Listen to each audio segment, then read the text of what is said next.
할렐루야. 주님의 이름으로 평안을 전합니다. 올해를 잘 마무리하시고 새해에는 더 복된 새로운 날이 열리기를 주님의 이름으로 축복드립니다.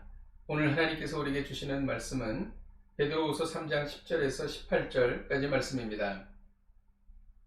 그러나 주의 날이 도둑같이 오리니 그날에는 하늘이 큰 소리로 떠나가고 물질이 뜨거운 불에 풀어지고 땅과 그 중에 있는 모든 일이 드러나리로다. 이 모든 것이 이렇게 풀어지리니 너희가 어떠한 사람이 되어야 마땅하냐. 거룩한 행실과 경건함으로 하나님의 날이 임하기를 바라보고 간절히 사모하라. 그날에 하늘이 불에 타서 풀어지고 물질이 뜨거운 불에 녹아지려니와 우리는 그의 약속대로 의가 있는 곳인 새하늘과 새 땅을 바라보도다. 그러나 사랑하는 자들아, 너희가 이것을 바라보나니 주 앞에서 점도 없고 흠도 없고 평강 가운데서 나타나기를 힘쓰라. 또 우리 주의 오래 참으심이 구원이 될 줄로 여기라. 우리가 사랑하는 형제 바울도 그 받은 지혜대로 너희에게 이같이 썼고 또 그 모든 편지에도 이런 일에 관하여 말하였으되 그 중에 알기에 어려운 것이 더러 있으나 무식한 자들과 굳세지 못한 자들이 다른 성경과 같이 그것을 억지로 풀다가 스스로 멸망에 이르느니라. 그러므로 사랑하는 자들아, 너희가 이것을 미리 알았은즉 무법한 자들의 미혹에 이끌려 너희가 굳센 데서 떨어질까 삼가라. 오직 우리 곧 구주 예수 그리스도의 은혜와 그를 아는 지식에서 자라가라. 영광이 이제와 영원한 날까지 그에게 있을지어다. 아멘. 베드로는 이제 곧 자신이 이 세상을 떠나 주님 곁으로 갈 것을 깨달았습니다. 그래서 자신이 사랑하는 성도들에게 유언과 같은 말씀을 남기고 있는 것입니다. 베드로는 자기 생명의 마지막을 바라보고 있습니다. 그뿐 아니라 이 세상의 종말도 동시에 바라보고 있는 것입니다. 오늘 말씀은 베드로가 전하는 종말론적 삶의 본보기를 가르쳐주고 있습니다. 이 세상의 종말은 어떻게 전개됩니까? 주의 날이 도둑같이 온다고 말합니다. 누가복음 12장 40절에는 이러므로 너희도 예비하고 있으라. 생각지 않은 때에 인자가 오리라 라고 기록합니다. 그리고 이 세상의 종말은 세상에 있는 물질이 뜨거운 불에 다 풀어진다고 말합니다. 이 세상에 있는 또 모든 일이 드러나는 것이죠. 주님이 재림하시면 세상을 심판하시고 종말이 오는 것입니다.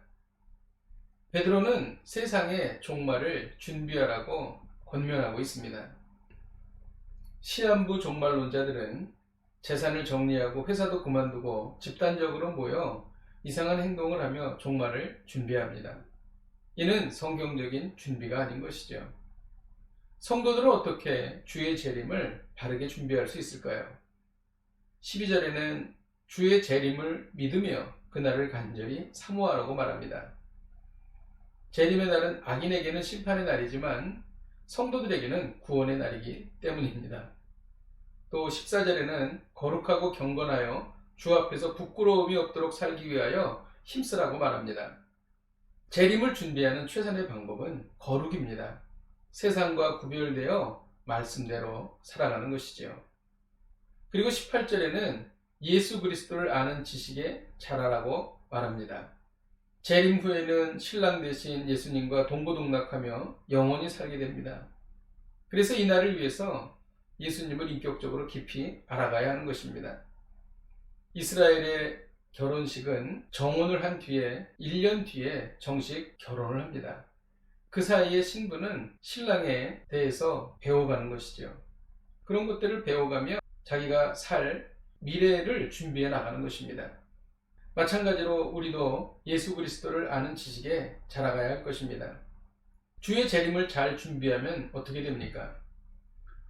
18절에 보면 영광이 이제와 영원한 날까지 우리에게 있게 된다고 말합니다.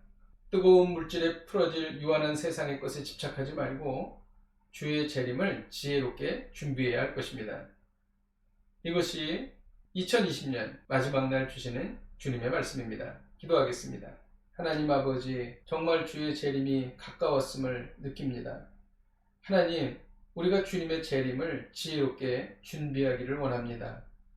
그리하여 주님을 만날 때에 큰 기쁨으로 맞이하게 하여 주옵소서. 예수님의 이름으로 기도하였습니다. 아멘. 주의 재림을 잘 준비하시는 복된 하루가 되시기를 주님의 이름으로 축복드립니다.